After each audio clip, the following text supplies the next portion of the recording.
Hey there, welcome to Contracts and Chaos. My name's Alyssa. And I'm Brenna, and we're here to tell you that you are not alone in the mayhem of this real estate industry. We're keeping it real and sharing our stories, strategies, and successes in today's real estate world. So come join us every Tuesday while we talk contracts and chaos.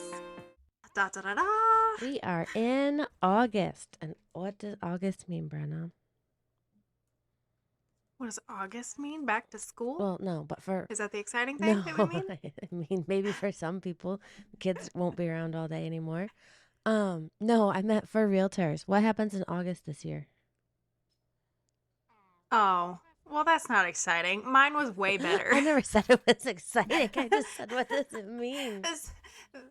Yeah, the NAR settlement changes take effect as of the 17th, right? But MLSs have changed it. There's already MLSs that have implemented it as of July 1st, as of August 1st, that kind of thing. So, yeah, we are starting. I don't want to say anew because it should be the way that we've been doing it all along, but whatever. Here we go. New paperwork And new ways to talk to buyers is really the biggest thing, because I feel like so many agents over the years have just been like, oh yeah, you work with a buyer's agent for free because the seller pays me, right? So there's never seemed to be a conversation where having that hard conversation with the buyer saying, I don't work for free. So if the seller's not paying me, you are. You know what I mean? So I think that this is forcing the hand of a lot of agents to actually sit down and explain to their clients what has always been written in our buyer agency agreement here in North Carolina, but has been, specifically bullet pointed now. right, and I love how some people on social media are trying to like say it's changed here. It's so and I'm like, you were not following the rules before if you thought that was a new rule. But what we're talking about mostly Mm-hmm. is the buyer agency agreement and like how do we get our clients or our new clients, especially the new ones, to understand it. Like, because I remember one lady once, I told her I needed proof of funds before I'd run out and look. I don't need that. Oh, okay. So there's gonna I've be lost opposition. Yeah, I've lost like probably three buyers, I think, that were like, I want to go look at this house. I'm like, okay, great. Do you have a pre-approval? Have you been connected with somebody to help walk you through what we're seeing in the market and what it's taking to purchase a house right now? And they're like, oh, well, this agent said I don't need a pre-approval to see the house. Well, that's great. I, for one, spent way too much time the first year in real estate showing houses to people that I never sold a house to, Yep. So I just, okay, that's great. That's not how I run my business.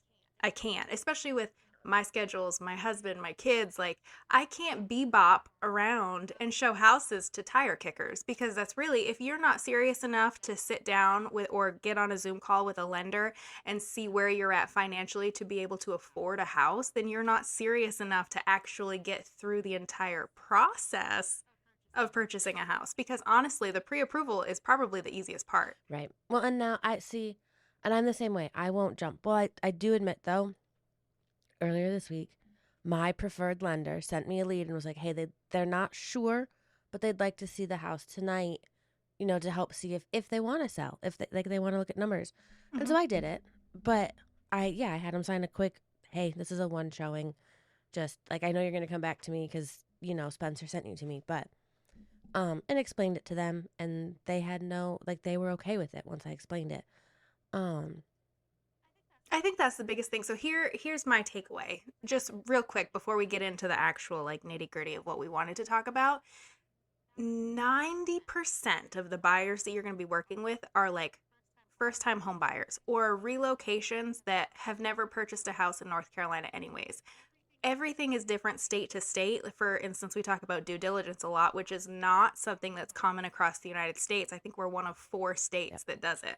So you're not having to retrain these buyers, because unless you're working with like an investor or somebody who's bought and sold every 3 years for their entire existence, they have no idea what the process is anyways. They're just getting started.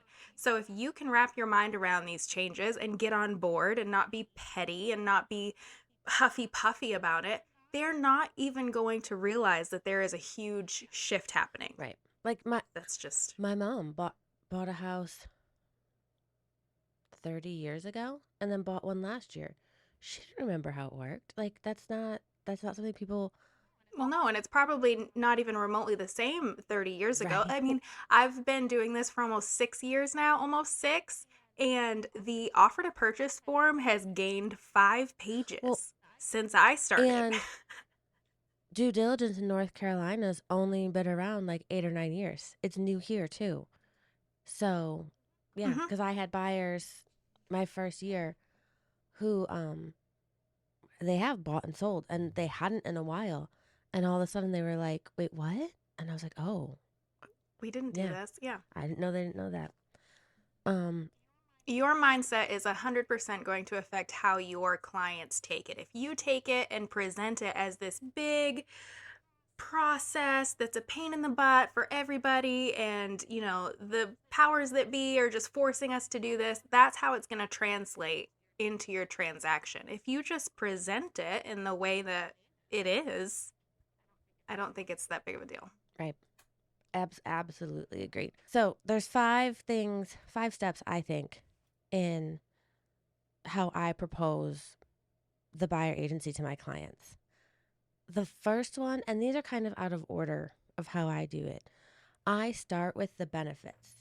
I talk about, hey, like when you sign this, because usually I'm not having this conversation at the front door of a property, but when you sign this, it means I kick it into high gear. This forms a relationship between us. It makes me do things other than wait for you to call and say we found a house that I like. Um, I keep my buyer circle small to make sure I have time. So it means you're one of the only 5 that I work with at a time. Like, I don't have time to, like, I want to make sure I have all the time you need to show houses, things like that. So I highlight the Mm-hmm. benefits because, like the point you just made, be positive about it. So I come in first thing with the benefits. This means we're having a one on one relationship. You know that I'm going to do the things for more than what I do for my customers and or for customers versus clients. Um, and this is going to help you get into the house the way, with good representation. Mm-hmm. Do you start that way too? I think that's, yeah, I think, well, yes and no. Usually it starts with like a buyer intake Well, call. yeah. That's how I like kind of go over that stuff first. But the benefits I think is huge that people have to lean into right now, because they're like, well, heck, like if I can fill out the offer myself and save 4 apples or whatever the case may be that you're charging, then they're like, well, I'll wing it. Right. Right? It can't be that hard, because people are just like, oh, real estate agents open doors. That's what we do. I like the fact that you say that it, like, you work with 5 clients at a time, like 5 buyers at a time, that it really opens up their eyes to be like, oh wow, I'm one of these. Like, she has an opening available, because I feel like that creates like a sense of urgency too. Like, she might not have space for us in 3 months, Right. kind of thing. Yeah. So I really do like that. And people like to know what they're getting, what they're paying for. So highlighting that, but the agreement, how was I gonna say this? It eliminates the tire kickers, like I was talking about a few minutes ago, like those ones that are like, oh yeah, maybe, but really I don't have 2 nickels to rub together, so I can't buy a house right now, and my ex-boyfriend jacked up my credit, so definitely can't buy a house. But I love looking at Zillow. It kind of eliminates those people, because if they're serious, they're like, oh yeah, this creates a working relationship. If you're going, to an attorney, or you're going to a doctor or anything like that, you want them to focus on you and what you Yeah. need. So I like that too. Then I educate. And then I say, okay, Hmm. let's talk about what this means. And I won't say I go through it paragraph by paragraph, but that's the order I explain it in. Um, Hmm. and I have it there and I refer to it. And when we get to the commission part, that's where I explain, okay, this is the most important, not the most important, but this is probably the most important part to them because they want to know how much is this going to cost. Hmm. So I explain what the agreement is and how it binds a relationship between us that gives me fiduciary responsibility, kicks me into high gear. Um, but then there's, and I go through it one by one. when I get to that commission section, that's where I have the conversation of, or reiterate, because I've already had the conversation at some point. Remember when we talked about I'll always try to get the commission from the seller, but sometimes they won't. And if they won't, then it's your responsibility to pay that or pay the difference. This is that Yep. paragraph right here. Let's look right at this and let's talk about it so there's no questions, because you know that's their number one question. How much does this cost me? Mm-hmm. Always. Always, that's the biggest thing. I actually have to redo a video because I had a video of going over like a high level, like bullet point of the buyer agency agreement, just because it's a lot to sit down and go through it with somebody in person. I feel like they're just like not internalizing all of the information. So sometimes sending that little, I think it was like 8 minutes of them to be like, oh, okay, great. That makes sense. That makes sense. I have a question about this. Right. So when we go over it in person, it kind of like eliminates the fluff part of it and gets down to what they're actually having a question about, which is 97% of the time commission and how that works. Right. So, And I think, the other thing that I'm going to start going over as well is the new 220 form, the confirmation of compensation yep. form, because that's going to be something that I think will have to be utilized in every situation just to cover the fact that the seller was willing to pay XYZ or not. And how that works. How, like, if a builder's offering a bonus, like, hey, we may have to re sign part of this because sometimes they Mm-hmm. offer those, or the seller will offer a bonus. That's a great way to have that very open and transparent conversation of this sheet may change, because Yep. now the rules say if it changes, we have to sign it so that you know exactly what I'm getting paid. Um, Mm-hmm. and that's where I also like, I kind of do the sandwich technique. That's where I reassure about my commitment. Like, hey, this is my job. It is not a hobby. I don't do this as just like things for friends and I happen to get paid for it. Like, this isn't Pampered Chef. This is this is my Not the I love pampered chef. Okay, it's sorry. okay. Um Squirrel. but and My mom used to host pampered chef parties all the time. Okay. I just got rid of some. I took it to Goodwill. I would have given it to you. Oh Um goodness. my mom was a Longaberger mom. Um Okay, yeah. but Oh my god. We just got dated. Anyways, carry on. but These new kids are like, what is right, Longaberger? kids born after 1990. Um but Yeah. that's where I like, we have that conversation. We're going through it step by step. We talk about the commission. And that's where when I get to the end of reviewing the actual, I reassure them.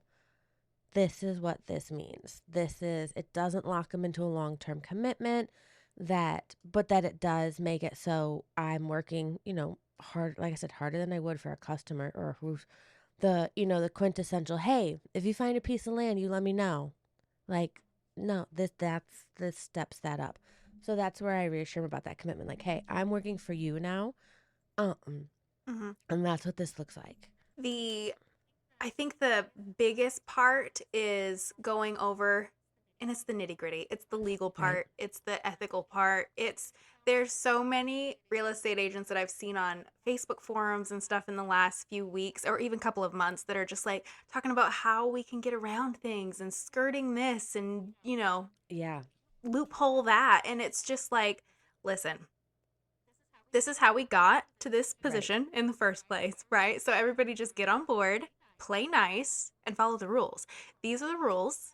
And honestly, I think I said this in one of the earlier episodes. The fact that we are required to have a signed buyer agency agreement before we ever open a door now, I think is only helpful to Right. us. Because previously it was like we have to have it signed before we offer, right? But that buyer was never committed to you, sometimes up until you made an offer, depending on how you ran your business. They could have, it ran, if you were out of town for the weekend and found a house that they liked and they called the listing agent who set them up with so and they went and saw the house, you just wasted however many hours working with that client for nothing because you never had a signed agreement. Right. Now, this is just like a help to us because we're like, I literally, it's against the law. It's against the rules for me to show you this house without first having this agreement in place. So, I don't think I don't think it's a detriment to us. It's more paperwork Right.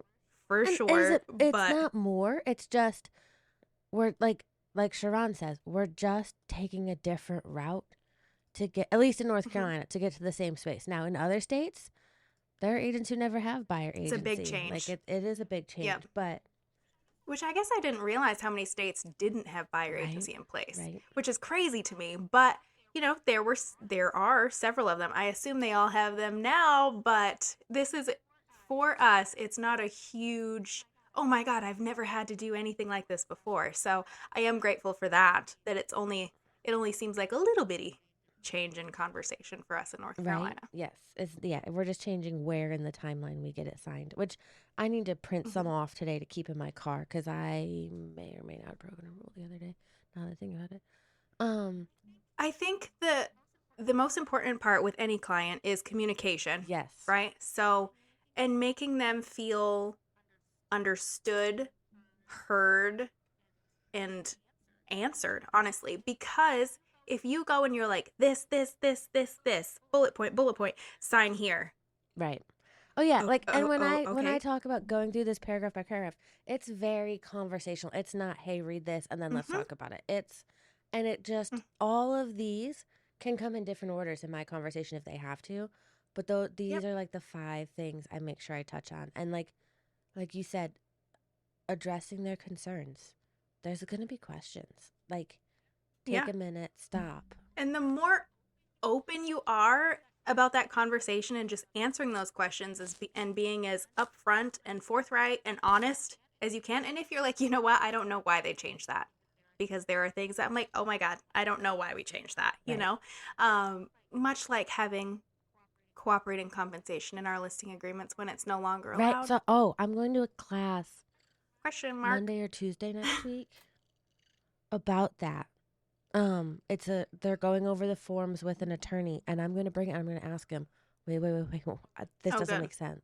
Good. I actually signed up for, I never do my Gen Up until like it's due and it's like a year late, because you get new Gen Up out in July, but I don't do it until like February. Right? But I'm going to do one next week because I'm like, I help. Yeah. I think I have I'm the same way. I questions. normally just wait until like all the builders are like, "Oh, we have one for free." We have But one I was for thinking that the free. same day because I mean they have like the Yeah. webinars with our MLS going over it, but I'm like, why not just get my CE at the same time? All at the same Yeah. time. Absolutely. So Yeah. So I have that next week also. So I'm looking forward to it because, I mean, and again, just stop trying to fight the system. If you're a real estate agent out there and you're just like, oh, I'm not going to implement anything because it's not going to last very long, which we talked about. And we disagree on this too. I think it'll last longer than you think it will. oh, But this is if you drag your feet, you're just the people who are embracing and implementing and moving forward, it's not going to affect their business, right? Because they're just like, okay, life moves on. If you continue to make a big deal about it to your clients, like I said, it's only a big deal if you make it a big deal. right, and I don't Because most of these clients have never gone through this before. So they don't know, they don't have a baseline of what to expect. So you can set the expectation with these new rules in mind. Yep. Yep. All right. Well, this was a quickie. We Mic said it drop. was going to be a quickie, and Yes. we're at Go that back to point. bed. So I'm not going to go That back. was a good one, though. I think it was good. We get so long I winded know. sometimes. It's ridiculous. I know. We just finished another episode of Contracts and Chaos, but believe me, the chaos does not stop here. So check out the show notes for our email address and where to follow us on socials, and we will see you next week.